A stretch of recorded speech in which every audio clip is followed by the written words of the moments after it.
Welcome to the Growth Guide podcast. I'm your host, Clint Murphy. Every week, I talk to authors, subject matter experts, and millionaire mentors to share the lessons that will help you and me be better, achieve more, and become financially free.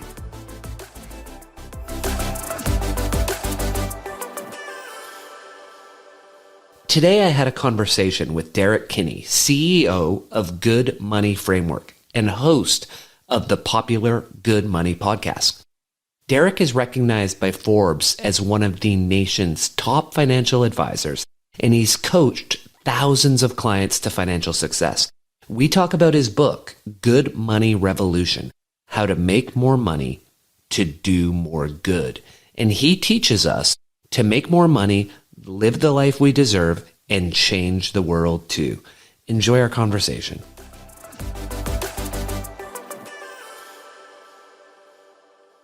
Derrick, welcome to the podcast this morning. Where I'd love to start is for our listeners who don't know you. Can you tell us a bit about yourself? Clint, it's great to be with you today. Thanks for having me. Well, long story short, most recently, I had a financial planning practice for about 25 years and built it from scratch and was told along the way, you're going to fail, it's not going to work, you're not smart enough, good enough, all the things that, it's that classic entrepreneurial story that people kick sand in your face, not even meaning to do it all the time, but it does cause quite a bit of resilience. And so having built a practice and deciding to go a different path, I reached a point where I really wanted to go bigger. I wanted to take this good money message to the world. And so I decided to sell my practice. That actually was finalized in January of 2020, just before COVID. Who would have guessed? And since then have launched, really, I'm not retiring. I'm rewiring, as I like to say, and have written a book, launched a podcast, and now going really full bore into helping independent advisors who really want to build the practice they want and experience freedom and meaning by incorporating generosity into their practice. It's what helped me build mine and really stand out. And so I love what I'm doing right now. And you know that feeling when you help a lot of people get what they want, you're able to do what you want as well. And so how is that pivot from running your practice to doing what you're doing today? How does that feel? And what does that change for you in your day-to-day life and how you approach it? It's been a big pivot. It's interesting. When I would help clients retire, I would often walk them through the emotional adjustment, where let's say it was a man or a woman who had a business card, they had a title, and when they retire, it's sort of like they're wiping that title off their business card. Their identity sort of vanishes overnight, and they don't know what to do with that. People ask, what do you do for a living? Well, I'm retired. And they know inside they're more than that. They're not just in this category of finished up and done with life. And part of my transition was like that as well. When I sold my practice, my mantra throughout the whole process was to my clients, I'm not handing you off, I'm handing you up. It was very, very important for me to communicate that to clients, that I wasn't just leaving them and bailing and moving on to the next thing. These were relationships, these were friendships, these were experiences and a lot of life lived together, a lot of mess walked through with them. And just walking away from that seemed so hard to do. And so what I did is I called each one of them individually. That was my commitment to myself and to them. And there was hundreds of clients that I called. And at first it was so painful, but I called 30 people a day. And I was just physically and mentally exhausted every day because saying goodbye was like pressing a button every time you called one of your clients and you replayed all the experiences and all the ups and the downs and the joys. And I remember when I finished, it took a month and a half to call through all the clients. I literally broke down and wept. It was like this emotional dam burst, and I just felt every emotion and every weight that the clients had given to me, because some of them were happy for me. Some of them in their heart were truly happy, Clint. They were, Derrick, it's nice to see you practicing what you've helped us do for so many years. Some of them actually were mad. A few people got upset. They said, Derrick, why are you doing this to us? We want to retire. We want you to help us retire. And I didn't know what to do with that, but I knew it wasn't out of anger. It was just out of It was just out of the friendship and the appreciation that we had for each other. But I think one lady summarized it the best. She said, Derrick, and real honestly, real, calm tone. She said, Derrick, if you're going to have a midlife crisis, just buy a Corvette. It's a whole lot cheaper. But the benefit is you're practicing what you preach to them. And what I say for what I want to do in life is help as many people as possible be better, achieve more, and become financially free. And that's what you were doing, was helping them become financially free. And then you demonstrated that yourself by saying, hey, I'm financially free. I can choose a different lifestyle and I'm going to pivot to this and still help more people do it by writing about it, podcasting, and sharing the knowledge that you have on an even larger scale. It's interesting you say that, because one of the things I learned through this process was the art of the goodbye. And what I mean by that is when we moved to Arlington, Texas in 1980, my parents found a dentist. And so we went to that dentist until, I was, probably 30 years old. And so this was like a long-term professional relationship. And the dentist I had, his name was Dr. Hilton. And it quickly transitioned from just being a dentist-patient relationship to, we would talk about investments and talk about life. And I was the one person I found out that actually enjoyed going to the dentist. And it's because there was so much more to the story. Well, one day I'm in the dentist chair and he says, Derrick, by the way, this will be the last time I see you. And I was stunned. I was shocked. I said, what do you mean? He said, well, I've decided to sell the practice, so there'll be another dentist that you'll see next time. And I thought for a moment, what the heck? We've been together for 30 years, and this is how you say goodbye? Well, I got a letter in the mail about a week later, and it was kind of a form letter, dear patient, et cetera, et cetera. And I thought, man, when I ever sell my practice, I will not have anyone feel like I have felt in the chair that day. I felt like I sort of got kicked to the curb. Not that that was his intention at all, but it just wasn't handled well. There was no transition. And I'll share a story with you. Somebody told me this that has really helped me. Let's say that, Clint, some friends of yours went on vacation and they asked you to house sit and they had a cat. Well, the very first day they left, that cat died. And you're like, oh my gosh, well, I can't ruin their trip. And so there's this progression of letting them know, hey, by the way, how's your trip going? Hey, you know what? I haven't seen the cat in a while, but I'm sure he'll show up. Then the next day, hey, how's your trip going? Hey, something happened to the cat. I think he's going to be okay. Third day, hey, how's your trip going? Hey, by the way, I have really bad news. The cat passed away. Well, the point of that whole story is, when you lead your clients through a transition of your transformation, where it's not just, hey, great to see you. By the way, I'm leaving tomorrow. And what I decided to do was, over that couple week period, call them personally, let them know the story, call them back if they had questions, because that professional relationship, unlike a typical sales relationship, is not just I sell a product and a service, and if I leave, the next person comes in. I'm not selling used cars here. We're actually in the transaction of life. And when there's life and personalities and hardships and highs and lows and marriages and divorces and graduations and all these things and successes and retirements, that's a lot of life that you have inserted in, and people have openly given you their trust and invited you into their vulnerability house. And if you just shut that door and run, I just think it leaves a poor taste in their mouth, not just for you, but also for the person who buys the practice. Because if you have a part of your agreement and you have this clawback, in other words, where the whole agreement is based on a certain percentage staying with the new person, it could actually cost you financially, because some people say, look, if Derrick's going to treat me like that, I don't really want to look at the next person, which unfortunately doesn't give the next person that opportunity to win their trust. And it can cost you financially, not just personally.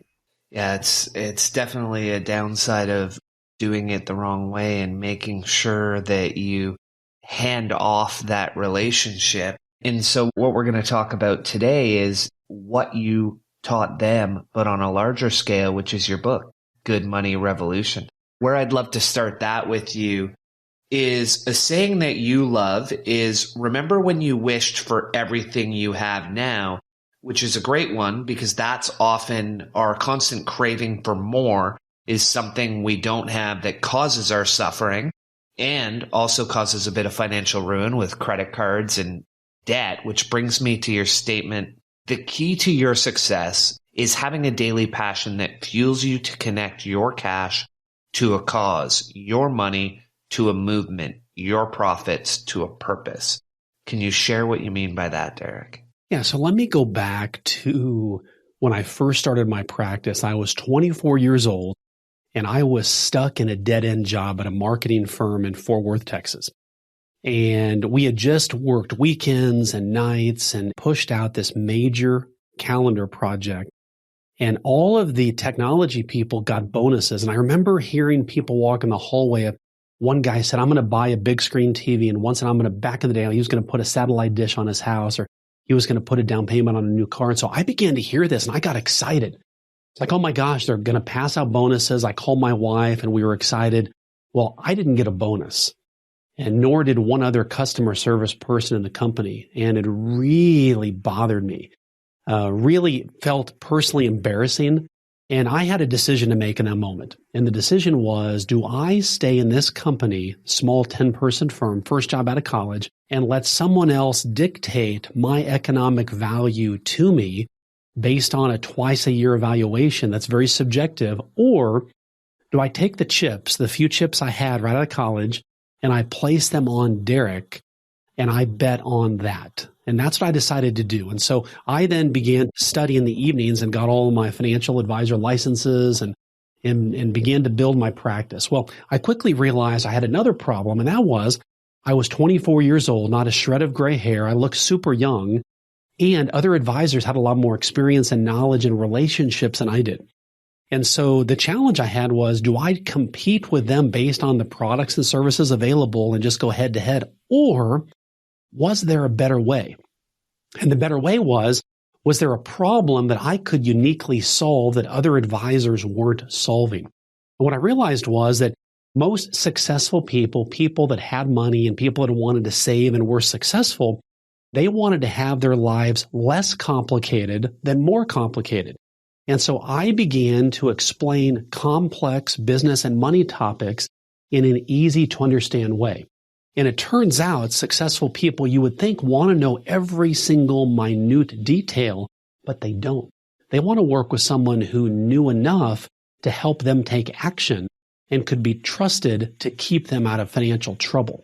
And when I realized that, that changed everything for me. So then I combined solving that problem with, I'd always had a passion for education in my local community.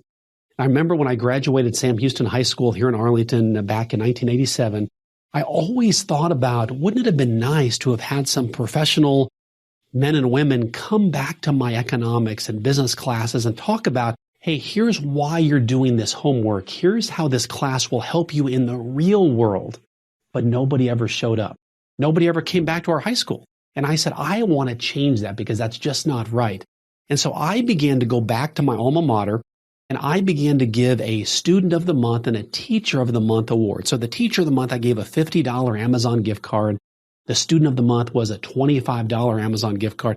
It was really nothing. But what I realized was it was like they won the lottery because they felt seen and appreciated. Well, I would take a picture of myself and the student and the teacher and the principal. And back in the day, we had these things called newspapers that we would have them printed in. And about a month or so later, I got a phone call.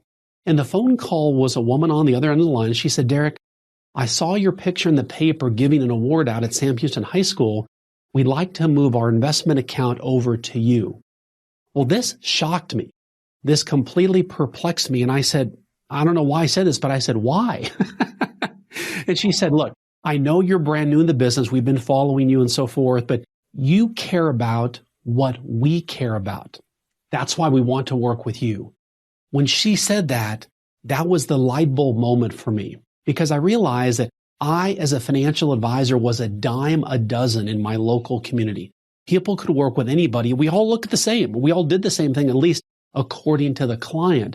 But because I was giving back to a cause they cared about, they wanted to work with me. And what happened was that actually significantly revolutionized my practice, because we made giving the center point of our entire practice. And so a portion of all of our proceeds for the past 25 years has heavily gone to investing back in the lives of young people. So much at all of our holiday gatherings with clients, we would have the principals of those schools. Even sometimes the students come back and talk about, hey, we know you want to make money and Derrick helps you do that, but by being a part of Derrick's practice, you're helping be part of a bigger story.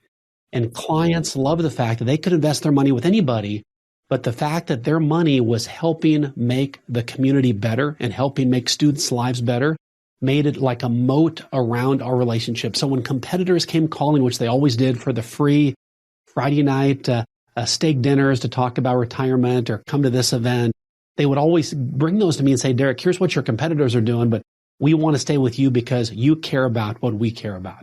And so that slowly made you realize you came up with a concept that you call the good money framework. And generosity is a significant portion of that, which starts with the first step. You call it the generosity purpose. So what is the generosity purpose, Derrick? And how do we find our generosity purpose, recognizing everyone's going to have their own? Yeah, they are. It's so individual. That's the beauty of this is so much of giving these days is sort of jammed down people's throats and said, you need to believe in this cause or you need to do something around the world. Let me tell you a quick story. A gentleman named Dave came into my office a couple years back, and I could tell just based on his body language that something was wrong. And he began to tell me a story. He said, Derrick, I'm not feeling as motivated to go to my office anymore. He owned a small business in town. He said, I'm not feeling that sense of purpose I once did. And I'm asking myself, why am I just going through the motions? And I said, Dave, is there a cause that you care deeply about? And I could tell the question stunned him, and it equally stunned me. I couldn't believe I even said that to him. He then began to tell me a story about years earlier. He and his family had gone overseas on a trip.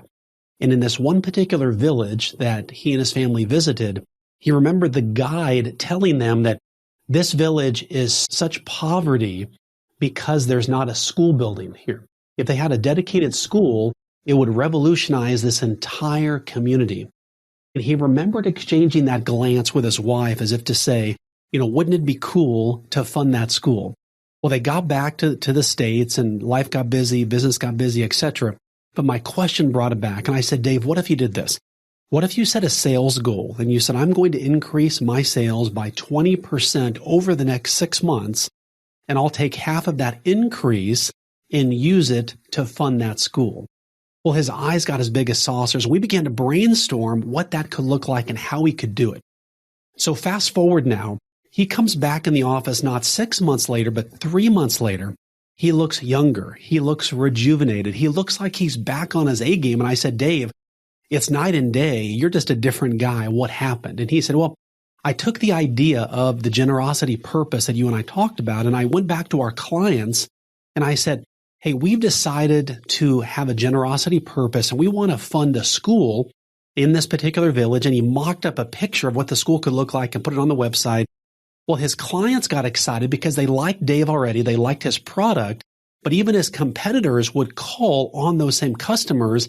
They wanted to work with Dave even more because he was entering them into a bigger purpose, a bigger picture by helping them be part of this school. And so his sales went up. Also, Dave's team got completely remotivated. They weren't just working for Dave anymore, which wasn't a bad thing. Now they were working for a cause that the more value they added to people, the more money they made, the more they could reach the goal of that school. But most importantly, Dave himself was transformed. No longer not wanting to go to the office and not wanting to do the work he was doing. Now he had a purpose. And what he realized was when he connected his purpose to profits and cash to a cause and his money to meaning, it changed everything for him. So he was up 20% in 3 months, not just 6 months. But what happened was he began to realize, as have countless business owners around the country now, that making money, A, is not bad, but B, making money doesn't make you happy unless there is a cause attached to it. So what he realized was he could make more money by adding more value to people and then do more good, which wanted him to then make more money, to add more value, to do more good. It's that revolution I talk about in the book. And so that led him to completely revolutionize how he thought about giving. And now it's not just about making money by itself. It's Making money is a result of his passion for giving, which leads him to want to make more money to keep doing more good. And one of the interesting things is that the purpose that he tied it to didn't align with what the business was doing. So building the school didn't necessarily tie to the product he was selling. And so our purpose that we're finding that we want to build towards doesn't need to be intrinsically tied to what we're doing day to day. It doesn't. And you can approach this a couple ways. In some cases, this might be a cause that you poll your clients or customers about and say, you know what? We really believe in giving back, and we wanted to ask you if we were to take a portion of our profits and give it to a cause that you cared about, what would you suggest we give it to? So you might have, let's say, your 20 top revenue producing clients giving you feedback on here's a cause they care about. Now, the reason I say the top 20 or even the top 10 is you want to deepen those relationships with your highest revenue producing clients. And most people will say to you, yes, we love to give, and most people would rather give with other people's money than their own. And so it's a great way to have the best of both worlds. But you can also pick a cause that you personally care about. And here's what I found. There's two immutable truths that I have found that I don't think will ever be debunked. And that is, no one ever says, I don't support better quality education. Nobody will ever say that. And nobody will ever say, I don't want my kids to have a better life than I did. Nobody will ever say that. And so when you have a cause that supports education and invests back in the lives of young people, it's an easy win.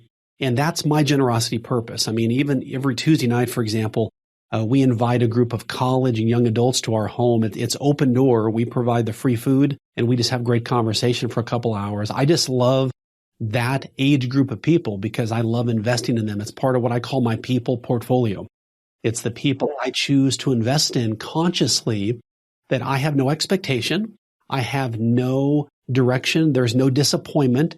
It's simply, I want to give them every possible opportunity to succeed. And I think of myself as a belief extractor, a potential extractor. I want to extract every ounce of potential that young people have in them so that they can not have a lid on their future success. But so when you begin to tie in the cause, now let me give you a big caveat on that.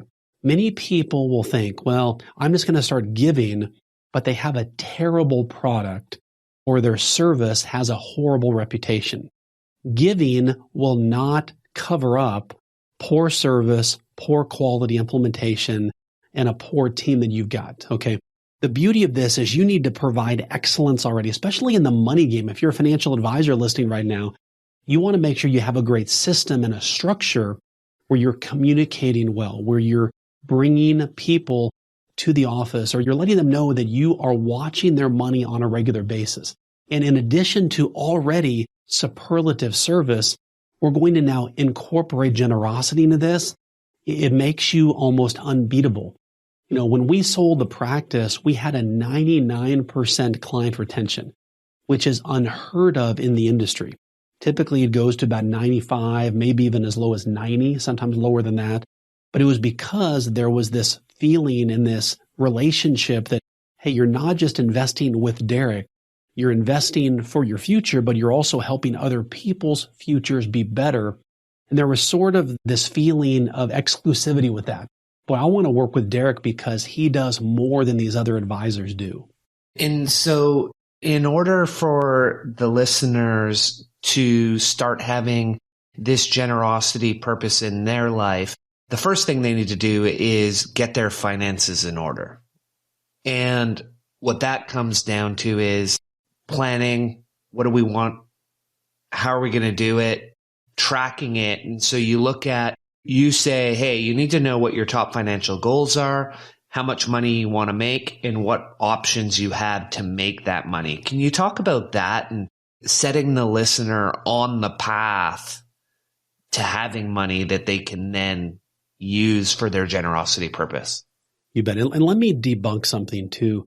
There's often this feeling that, you know what, I really can't give unless I am making money. Or somebody will say, Derrick, once I get that next raise or that promotion, then I will start giving. And here's what we know. I've never built a house, but clients that have built houses have told me that, Derrick, when people lay that foundation, if there's even a hairline fracture in that foundation, once the support goes up and the second floor goes up and they're putting weight on the foundation, even the most hairline of fractures that was inconsequential begins to have a big impact. And the point there is that even when you don't have money right now, when you have more of it, you'll simply become more of who you already are. A massive infusion of money doesn't suddenly change you into, oh my gosh, I have a lot of money. Now I hit the generosity button and that's my new default. So here's what I would encourage you to do. This is going to sound so counterintuitive, but if you feel like right now, Derrick, I just don't have the money, just give $1, give $5. And the whole point of that, and let me just press pause for a second and go a little bit deeper on that point. So when you're giving, so many people spend their lives either complaining or wanting more than what they have right now. And that takes a lot of emotional energy because they're focused on themselves. It becomes the me show. But when we can go to the we show is when we're giving. If I give $1 to somebody or $5, even for just a few seconds, I have taken the perspective off of my plight and my frustration and my issues, and I'm focused in the moment on somebody else. In that moment, and this is the beautiful part of that, you are in total control. You get to pick who and where that money goes to. There's nobody who's telling you what you have to do with that. And that's a powerful moment that people have. And so I want to encourage people, whether it's, the local person at the grocery store, or it's a college student who they need that next semester of college paid for.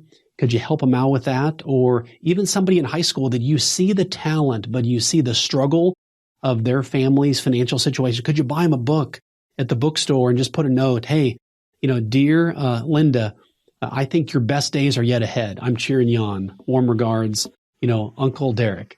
That kind of thing, where there's something placed inside of people where they say, I can do this and I can be better than where I'm at right now. And when you look at that, Derrick, if someone doesn't have money, there are different opportunities for them to still be generous. For example, their time, their skills, services. Are there different ways that you suggest, hey, if money's not what you have, here are other ways you can give back? Yes, I think there's definitely, for many people, I like to say it's either time, money, or both. And that gives people options. I'll give you an example. In our Rotary Club, I was the president a couple years ago, and we did what was called a 90 days of service to celebrate our 90 years as a club. And what I realized was that many people think that busy people need to be wowed and they need to have this grand plan that they can step into. What I realized is we did a new service project every 2 weeks for 90 days. And the point of it was we just wanted to give people doors to walk into. And some doors they walked into, one, for example, was with the Salvation Army. We did a Dress for Success event where I thought we needed to bring suits and ties. And somebody reminded me, Derrick, a lot of people don't wear suits and ties anymore. Just bring whatever you want to bring. So we're at the Salvation Army that day, and we're teaching people, some of them, how to tie a tie, how to practice for an interview. I remember a gentleman went in the back, came back out with a brand new suit that had been donated that he had on. The smile on his face, it was just like a Polaroid moment that was clicked in my brain that I'll never forget. And it was simply that we chose to invest and we gave a doorway for people to come in and they could be part of that. And my point of all that is, even when you go back to setting goals, so many people overcomplicate. I need to have 10 goals and 20 goals. I need to be financially free in 1 year. Just set 3 goals on a note card, on a sticky note. Write down, my top 3 goals are 1, 2, 3. But here's the supercharger that often gets overlooked. Write down, when I achieve these goals, I will feel, insert your emotion. How will you feel? For example, how much are the stakes right now that if in the next year, when your daughter's about to go to college, if you don't save $10,000, she won't go? How much urgency does that instill within you? when my daughter goes to college and I've saved $10,000, I will feel empowered. I will feel emboldened. I will feel confident. I will feel like I can conquer the world. The bottom line is when things get hard, life comes at you fast, family fast, business fast. If you don't have those goals in front of you every day, and here's how to do that. We know is that psychologists tell us that you have about an 85% higher success rate if you write down the goals and look at them at least once a day. But the way to really nail the goals is to write them down and put them in 3 places. First of all, on your bathroom mirror, put a piece of tape on the back of that note card, slap it on your bathroom mirror. So every time you're shaving, you're brushing your teeth, whatever you're doing, you look up and you say, oh yeah, my top 3 goals, always reminded of them. They're on my nightstand. Before I go to bed, there's my top 3 goals. When I get in my car, there's my note card. There's my top 3 goals. Because if we're not focused on them all the time, they call it the molding principle. You can dig, and suddenly you pop up and wonder, how the heck did I get where I'm at right now? And if you're not focused on those 3 goals, you'll be surprised even within a week or 2 weeks, you can get radically off track. And so if you write down 3 goals, and one of those goals is, I'm going to commit to being more generous this year. Here's my cause. And whether you work for a company or, for example, let's say you're like Debbie, who I met with a couple years ago, who came to me and she said, Derrick, I'm feeling overlooked, overworked, underappreciated. She was the administrative assistant at a small engineering firm. And she said, Derrick, I just want to change jobs. I want to make more money. And I said, okay, that may make sense. But before you do that, try something, try an experiment. And so we came up with a couple ideas to answer 3 questions. In her current role, what could she do to increase sales? Number 2, in her current role, what could she do to reduce expenses? And number 3, in her current role, what could she do to help grow the business? Well, that took her eyes off of her own frustration and how she could add value to the company.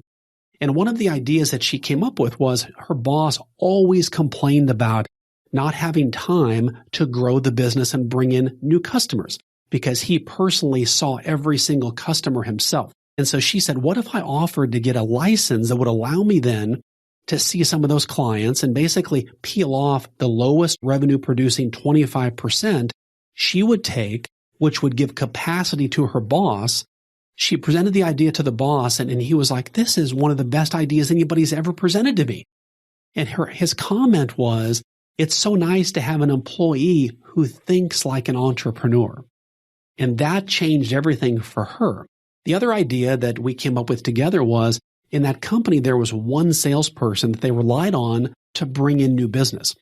And what we decided to do was pitch the boss on, look, empower the entire engineering firm that if they bring someone that could bring new business to the firm as an introduction to the salesperson and it pans out, they will get a sizable bonus.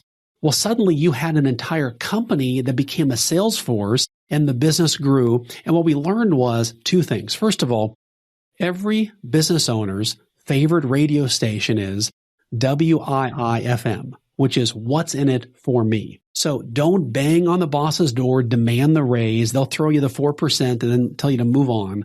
If you want real money and real value, then you want to be adding value. That's number 2, adding value to the company. Because when you add value, you become more valued.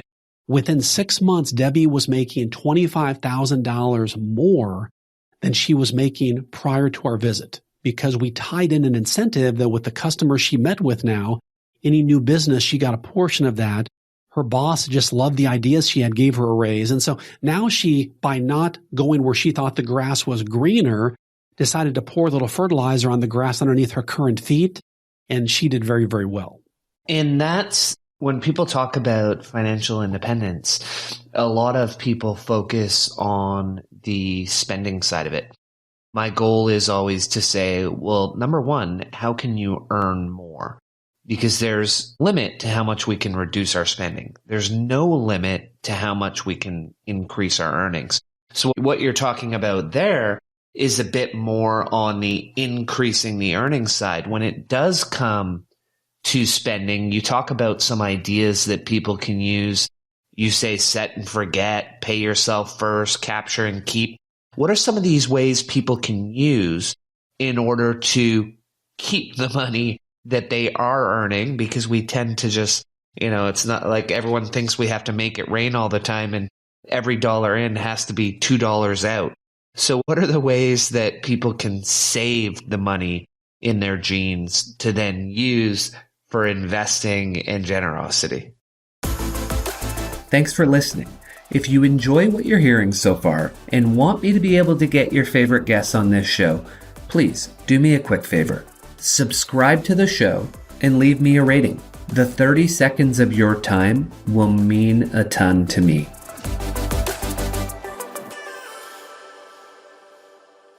Well, what I'll say at the beginning here is the reason I wrote my book, Good Money Revolution, was it's a shame-free, simple success plan. And the reason I use the words shame-free is right now in culture, there's so many people, so many, quote, financial experts that say, you need to stop buying coffee at Starbucks. And if you think about what you save every day and multiply that by 1 year, you'll be financially prosperous. Well, what I find is my brain doesn't work that way. If I'm enjoying a nice $5 cup of coffee, oftentimes I might think of a $5,000 business idea because I'm enjoying a great cup of coffee. And so you will not hear from me, cut back on your coffee. That's the way to financial prosperity. It's going to be the way to living a dismal life. Even another example I'll give you, I had to get used to being in my living room, for example, on an occasion when I see the person out mowing my yard. Well, at first I felt kind of guilty. Well, I'm in here doing something while, he's mowing my yard, but I'm like, no, I'm paying someone $20 an hour so that I can focus on $500 an hour ideas. And so part of this is just a mental shift that I want people to have. And so when you think about money, first of all, there's a mentality I want you to have, but here's how this can help save you money. What I call capture and keep is one of my favorites. So you can call up what are called your commoditized expenses, Clint. So for example, think about your homeowner's insurance, automobile insurance, your cable company. Here in Texas, we can choose electricity providers. If there's any service that you use that you have multiple choices, your cell phone service, for example, all of these are ways where they're constantly bringing in new customers and losing customers to the competition just on a daily basis. You want to call them up and say, look, I'm considering changing to another competitor. Is there any kind of a price break or deal that you can give me to keep me as a customer? What we find is about 90% of the time, they find some way to creatively bundle something, reduce a cost, maybe extend a new customer a discount to you. And so what happens is you save money right off the bat. But here's the problem. What most people do when they save money is they redirect it to spend it somewhere else. Suddenly they have the new computer or the new car payment, the new truck, and they've done nothing except they've just simply spun money around and now it's in a different place. So to capture and keep, now you've done the work. You've done the work to call. And in many cases, this might save you $100 a month. We've seen it as high as $200 to $300 a month. The magic, though, is to automatically take that amount. Let's say it's simply $100 a month. You then want to automatically direct that to the highest, most painful debt that you currently have. So, for example, when I did this, I would direct it to my house payment. At one point, I was paying an extra, $300 a month for my house payment. That way, automatically, the money would come out and go to my house payment. So I captured it and I kept it, because the worst thing is to spend all this energy and really it doesn't help move you forward financially. And one of the things that I would also tell you is, and this is one of the best ways I've learned to grow wealth, and that is especially right now, there's an expression I heard that I love to repeat, and that is, I have heard there's a recession coming, but I've decided not to participate. And I want to encourage people that you have a choice to make. The news media, culture will come at you and say, hey, look, there's a recession coming. Your business is going to suffer. You need to really buckle down, spend less money. And it becomes this self-fulfilling prophecy. What we know is money does not just disappear. Money simply flows down different pathways. And so right now, you need to be especially nimble to make sure that you're in a pathway where the money is flowing to. How do you do that? Well, when we know that there is a recession coming, which there is a high likelihood, according to many experts right now, is that there will be new problems that your clients need solving. And so if you stand behind, even if you weren't even doing this, for goodness sakes, but if you were owning a problem, which I'm a big fan of, is own a problem and you typically separate yourself completely from your competition.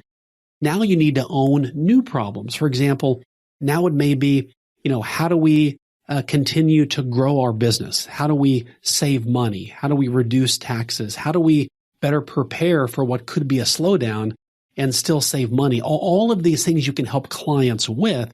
But if you're pivoting yourself to be the new problem solver for this new economy, your business will actually even do more. And I'll tell you a quick story. This was told to me about a year or so ago. So back in the last recession, 2008, 2009, in California, the Lexus dealers got together and they recognized that, hey, with the recession coming, they were going to sell less cars. They weren't going to go out of business, but they knew it would dramatically impact negatively their business. And so they put a couple ideas together. And one was they decided to take the cars, if people weren't going to come to the showroom, they were going to take their luxury cars to where affluent people were. So they took them to the art galleries and the tennis courts and the marinas, all these different places where a lot of wealthy people would hang out. And typically at these gatherings, the conversation would go something like this. You'd ask the person, hey, what do you do for a living? They'd say, oh, I'm a doctor, I'm an attorney, I'm a business owner, whatever it may be. And eventually they'd say, well, what do you do for a living? Oh, I'm a Lexus dealer. Oh, really? And they would say, well, have you ever driven a Lexus before? They would say, no, I happen to have one outside. Would you like to take a test drive? Well, as you know, your car was perfectly fine until you just drove a new Lexus. And suddenly now your car doesn't seem as good. What happened was their sales actually increased during the recession over times when there wasn't even a recession. And it was because they got focused on a new strategy to meet people where they were right then. And so the problem right now that needs to be solved is, well, many people choose to cower back and just realize, oh my gosh, it's coming. We need to just hunker down. Or will they boldly go into it and find new ways to serve the people with new problems? I love that. So looking at how do I adjust my behavior to capture what's available, because there's still money if I'm willing to look at things differently. That's a good way to look at it. So we talked about raising our income and pulling the levers there. Can you talk a little bit about side hustles, which some of the listeners may not be aware of, as an alternative way to raise our income when we think we've capped our earnings at our 9 to 5? Yeah. So one of the things I would tell people is, whenever you hear that something is super easy, assume it will be more difficult than it sounds. Right now we're hearing from so many experts on social media, on Instagram, on TikTok, hey, just get a side hustle. It's easy money. And I want to give you a couple ways to think about a side hustle. First of all, there are some people that want to have their own business side hustle. There's other people that just want to make more money and not worry about having their own business. So the first step is to know which of those pathways are best for you. Let me explain both pathways. First of all, let's say that you've gone to your boss, and I would encourage you to do this first. And don't just say, well, in some jobs, I will say if you're a pilot, if you're a cop, a firefighter, a teacher, you work on the line of General Motors, your income is capped and it's solely based on seniority. So you don't have the same opportunity to negotiate with your boss. How can I add more value? Because it's a seniority system. Okay. But outside of that, I would encourage you to ask those 3 questions. How can I increase sales? How can I reduce expenses? And how can I add more value and help grow this business? And if you can do that and work with your boss, you'll likely get a much more than a 4% raise. So that's step number 1. Step number 2 would be to ask yourself, what is it that you find people regularly asking you to do that helps them solve a problem? So are you often asked to proofread a paper for somebody? Are you often asked to design a website? Are you often asked to design the party or the event for a friend? Are you often asked to build an idea or to help organize an event? If so, that is your focus group, the people who know you, like you, trust you, telling you that you are good at that. And it validates the idea that you have. There's this proof of idea that validates that. So now you just need to ask yourself, what could I charge people to do the things I'm already good at? That's typically the first step in the side hustle. So many people get way off track and they think, I've got to go back to school and get my computer science degree. I've got to do this and that. Just do what you're good at right now, and people will pay you for that. Okay. The other side of side hustles would be, look, I don't want to have any ownership. I don't want to burn any extra brain cells on this. I just want to find a part-time evening job where someone just tells me what to do. I work the hours, I leave and go on with my life. Nothing wrong with that. For example, when I was in college, I worked at Chick-fil-A, a great place, and then I would work in Montgomery Ward's, a former department store, and I sold shoes in the evenings. Okay. That was my 2 jobs to put myself through college. Now, both of those jobs, people were telling me what to do. I wasn't inventing my own business, but I did that intentionally. Now get this, I did that intentionally so that I could reserve my brain cells to think of other ways I could be a better student. And at the time I was student body president at my college, I was always thinking of new ways to help serve the students. So if I was a manager or I took on too much responsibility in my job, I couldn't be focused on what I really was passionate about. Be sure and catch that, because it's important to reserve your brain cells for what really matters to you. So sometimes working for someone else can be the way to do that. Now, later on, that gives you the money to launch your own business if you so choose, which is what I did. But those side hustles are easy ways to ask, what am I already good at? What are people already asking me to do right now that I could start charging for? Or you find a job that you work maybe 5, 10, 15 hours a week, evenings and weekends, that provide you some extra money. But the bottom line in all of that, and let me put a nice bow around all of this, is what is your why? Why are you doing that?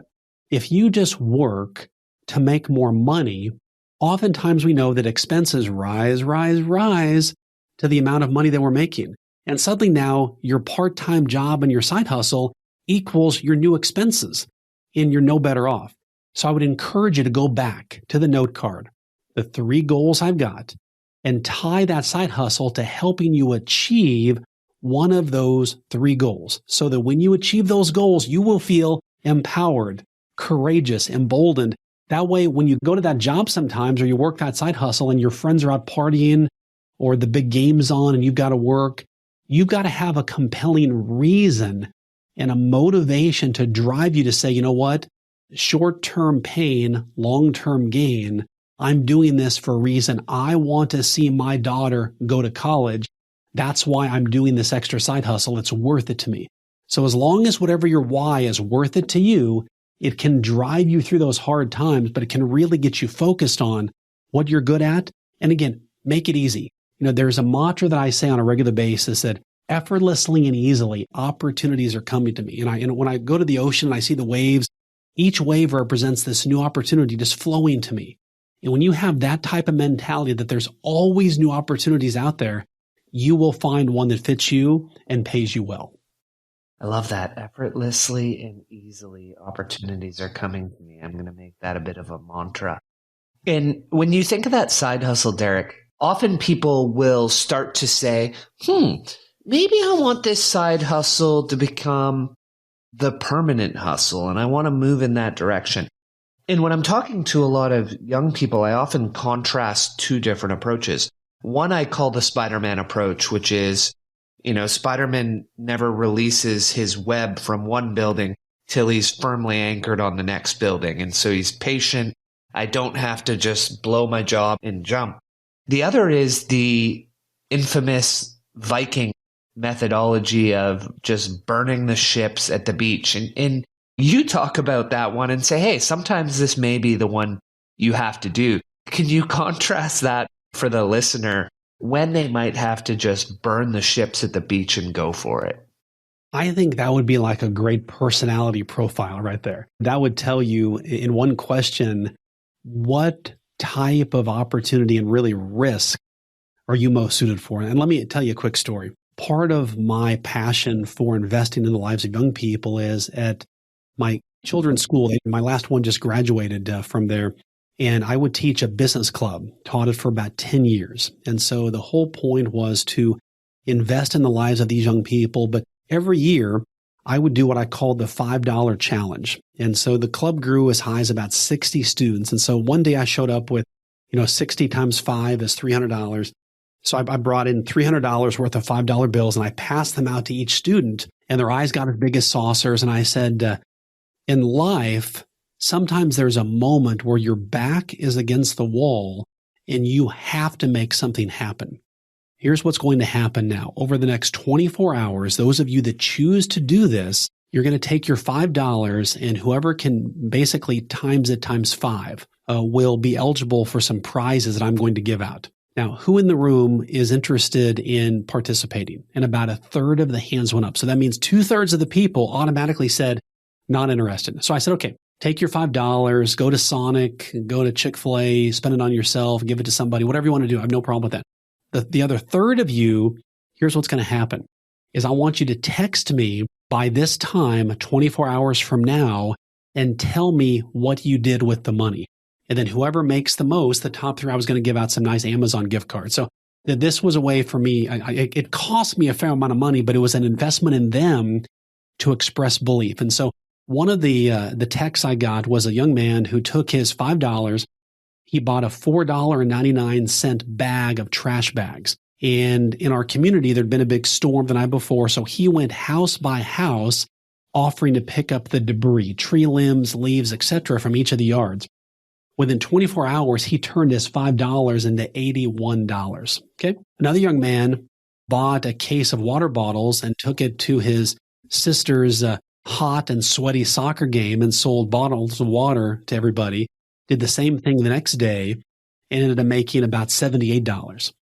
And my own daughter, for example, with about a couple hours to spare, made cupcakes and went up and down the street. And so there's this moment in some of us where there's this entrepreneurialism seed that's planted and we just know we have to do something with it. And so going back to the young man that bought the box of trash bags, about 5 years later, I got a call from him and he said, Mr. Kinney, would you please write a letter of recommendation for me to get into the business school at the University of Texas at Austin? And I said, I'd be happy to do it, Clay.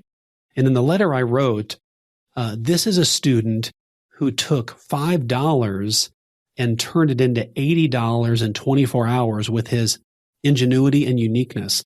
Think about what he could accomplish with a degree from the University of Texas at Austin. I highly encourage you to admit him quickly. He called me back within a couple of weeks and said, Mr. Kinney, they accepted me. I'm so happy to be a student in the business school. The bottom line was, I believe we don't have to wait until people are in college or when they're an adult to express belief and opportunity. Even at a younger age, we can implore people to say, look, in life, I mean, Clint, you probably have had moments like that. I've had moments where something rises up within you and you wonder, oh my gosh, this is the moment I have to make something happen. There's no option here. You simply have to do it. It doesn't become a question of what, it's simply a question of how will I do what I'm about to do? And I know success is on the other side of that.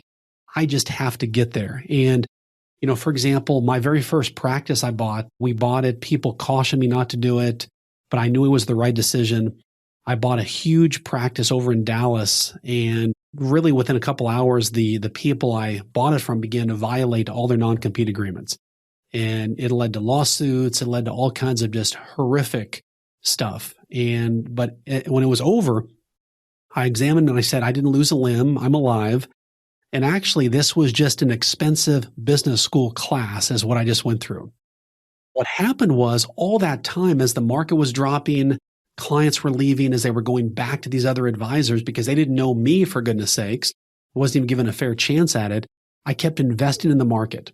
And then March of 2009, as the market turned back around again, suddenly my net worth went up. I talk about this in the Good Money Levers.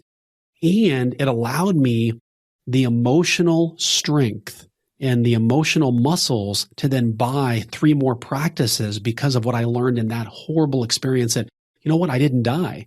I made it through it. I'm stronger mentally and physically and emotionally, and it allowed me to make better decisions. And so once you've gone through the fire and you've been burned a couple times, you may smell the smoke, but it doesn't cause you to run away anymore. Now you lean into it.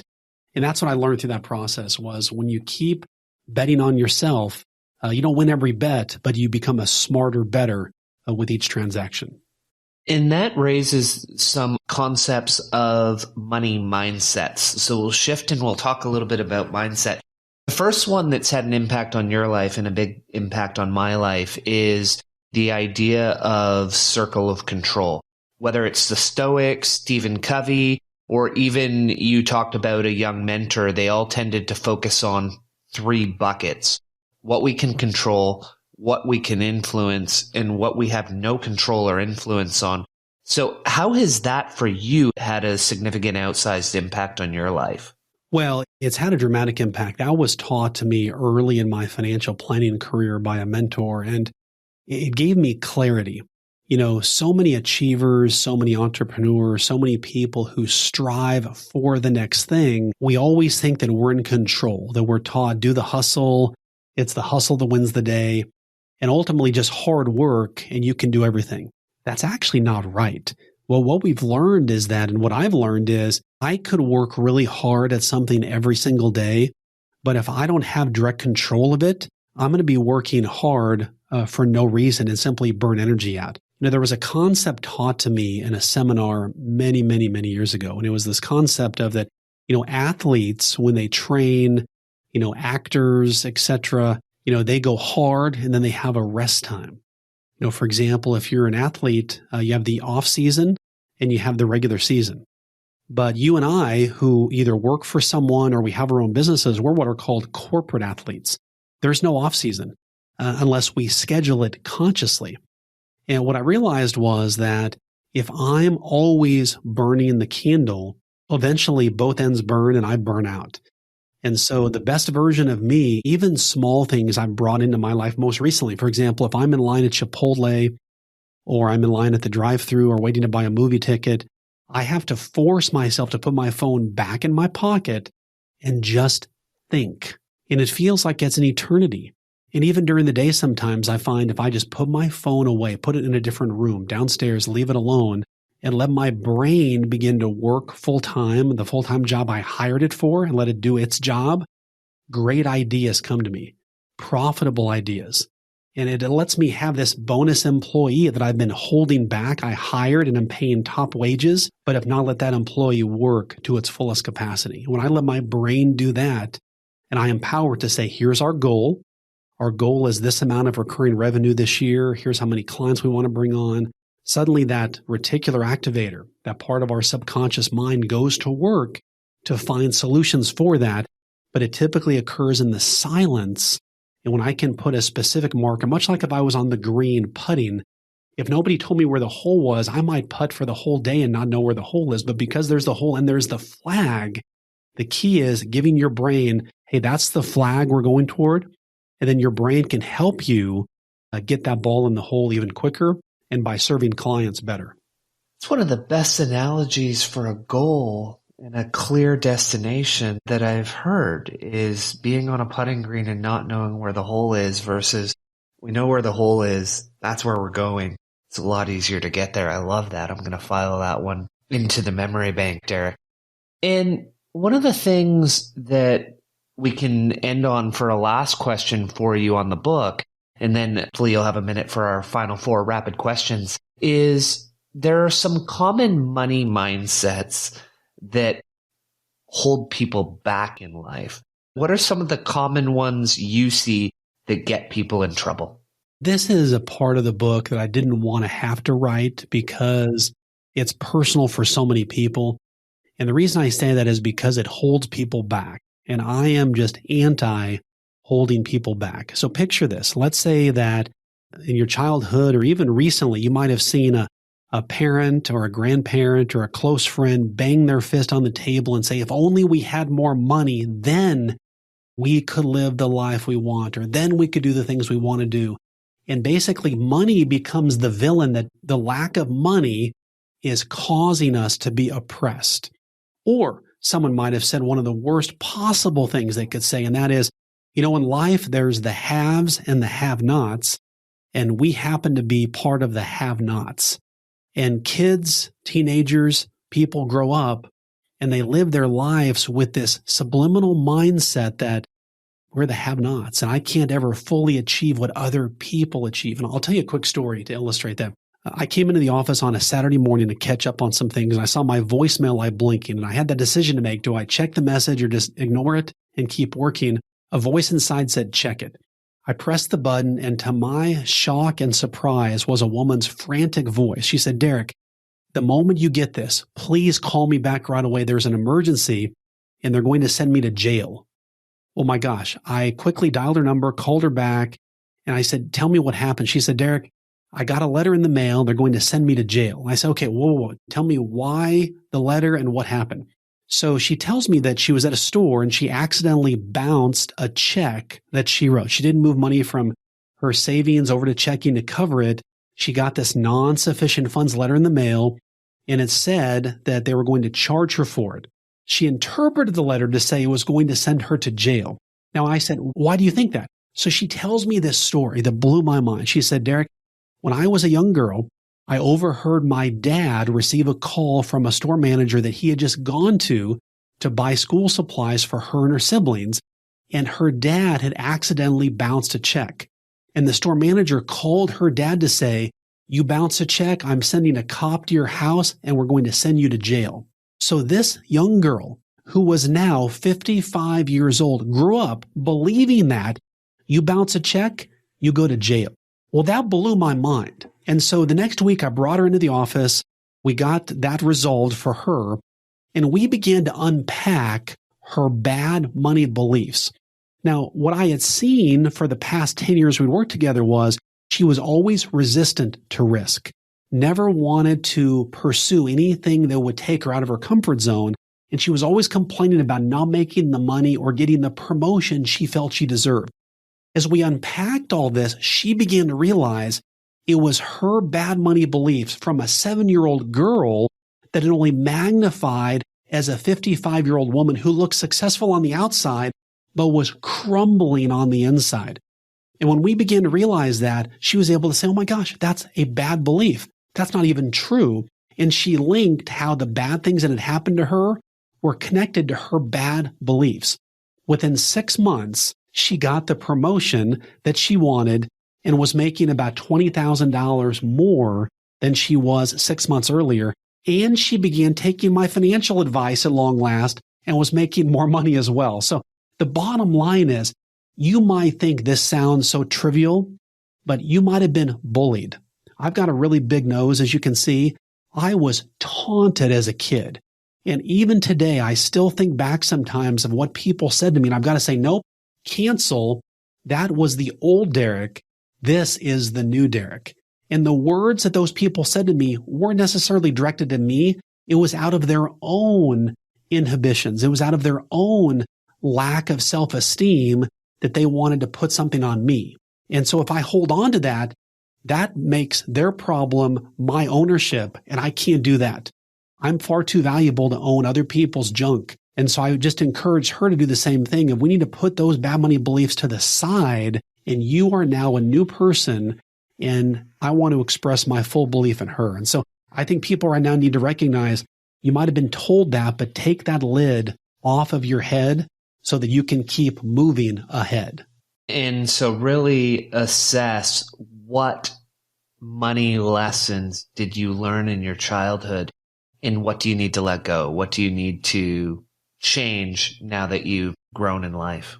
Yeah. And even, I think about COVID. COVID taught me personally a very valuable lesson that I'll quickly share. For so long as a financial advisor, I've wanted to model to my kids, hey, dad has it all together with his money. That dad knows what to do. Dad is always on his A game. And we had all the family. We have 4 kids. Everybody came back home from school during COVID, and we'd go around the dinner table and talk about highs and lows and tell us about your day. And they'd say, well, Dad, how was your day? And I did this. I worked with this client, et cetera, et cetera. There wasn't a whole lot of attention paid to me. But when I realized that when I would admit a mistake that I made, suddenly you could hear a pin drop. And I would say, you know what? Dad really messed up today. And you could hear them whispering, oh my gosh, this is going to be so good. Dad really messed up. And I'd tell them about maybe I lost money in an investment, or I made a mistake with a client I needed to go back and correct. And they began to realize, oh my gosh, Dad is just like us. He makes mistakes. And what I realized was so many parents miss out on the golden opportunity of sharing their money mistakes with their kids, because kids grow up thinking that mom and dad have it all together.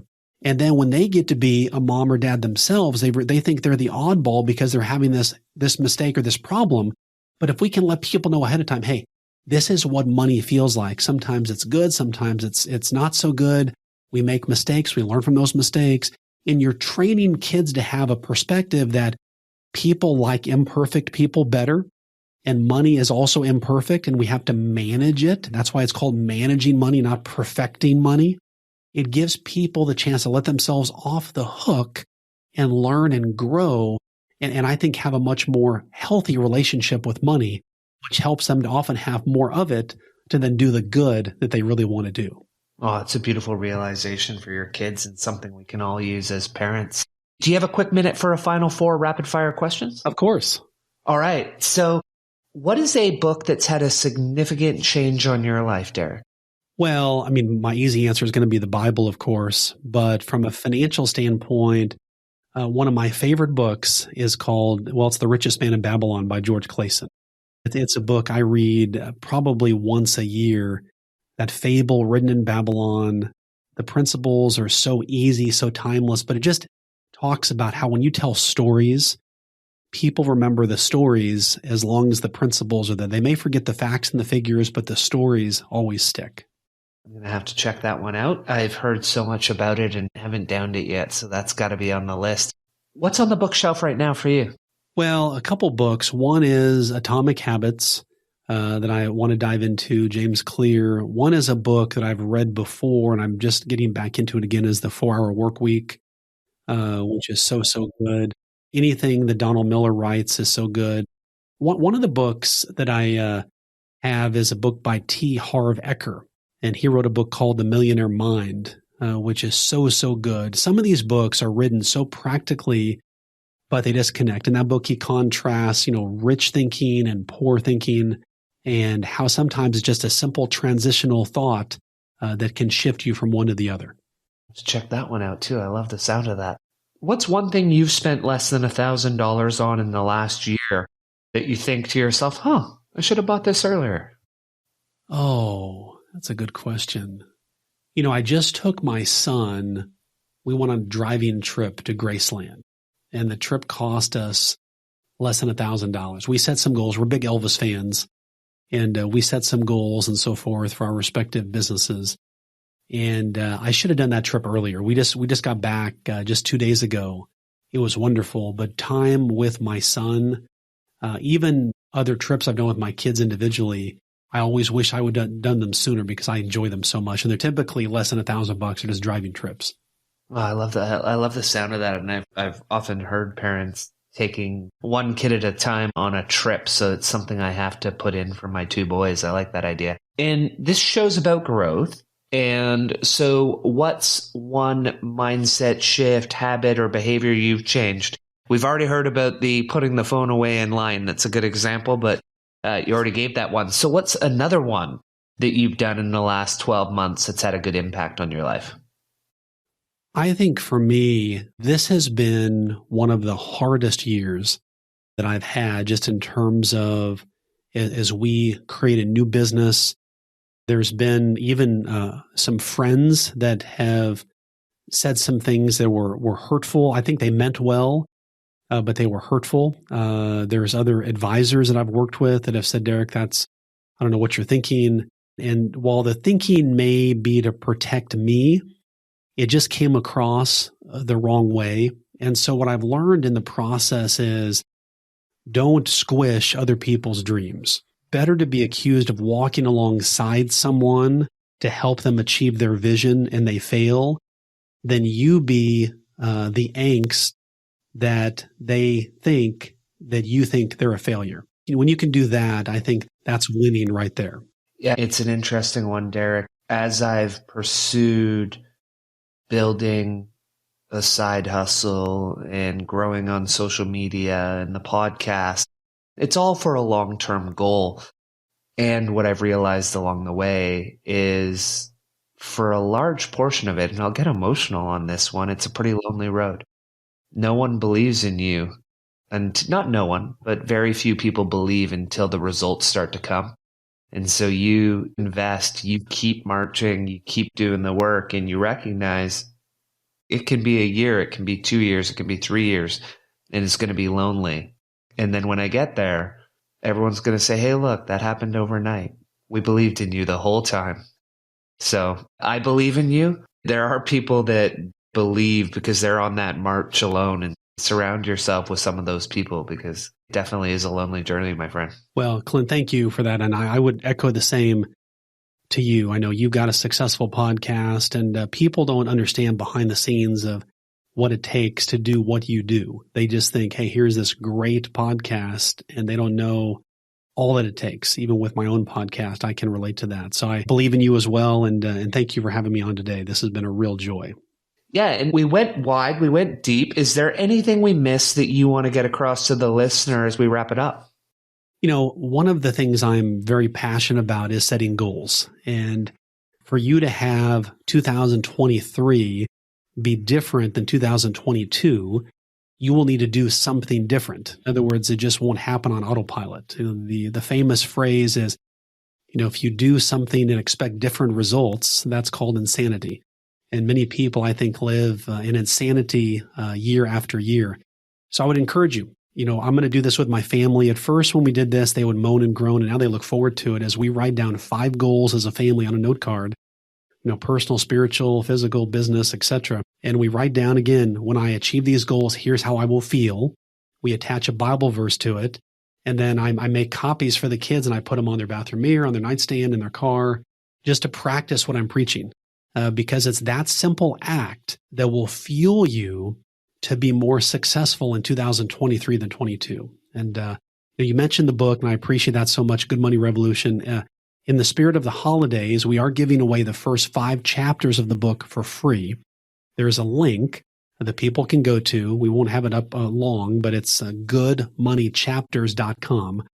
goodmoneychapters.com. They're welcome to buy the book on Amazon, wherever they get their favorite books. But if they want to kick the tires of the book and just get some principles right now, goodmoneychapters.com. Perfect. And where can our listeners find you?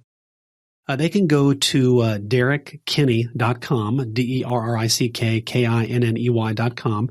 We're in the process of redoing the website right now, so it's not 100%, but it's getting close. And also on Instagram is a great place at Derrick T. Kinney. We post daily content to encourage people and give them ways to make more money, to do the good, and really enjoy a life of freedom and meaning that they've always wanted. Perfect. We'll get all of that in the show notes. And thank you for joining me on the show today. Clint, thank you for having me. I really enjoyed this conversation. This was fun.